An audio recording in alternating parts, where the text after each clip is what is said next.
ঢাকার একটি অভিজাত শপিং মলে সম্প্রতি দেখা গেছে সুপারস্টার শাকিব খানকে তার প্রাক্তন স্ত্রী অপু বিশ্বাস ও ছেলে আব্রাহাম খান জয়কে নিয়ে শপিং করতে। সাধারণত ব্যক্তিগত জীবন আড়ালে রাখলেও এদিন পরিবারকে সময় দিতে দেখা যায় এই তারকাকে। প্রত্যক্ষদর্শীরা জানান, জয়কে নিয়ে শাকিব অপু দুজনেই বেশ হাসি খুশি ছিলেন। কখনো পোশাক পছন্দ করা, কখনো আবার জয়কে নিয়ে মজার কথাবার্তা। সব মিলিয়ে পুরো সময়টাই ছিল একেবারে পারিবারিক আবহে ভরা।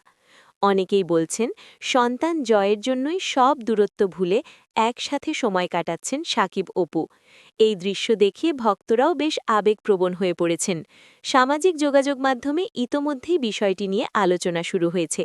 সব মিলিয়ে তারকাদের এই সাধারণ কিন্তু সুন্দর মুহূর্ত আবারও প্রমাণ করল, সেলিব্রিটিদের জীবনে পরিবারই শেষ পর্যন্ত সবচেয়ে গুরুত্বপূর্ণ।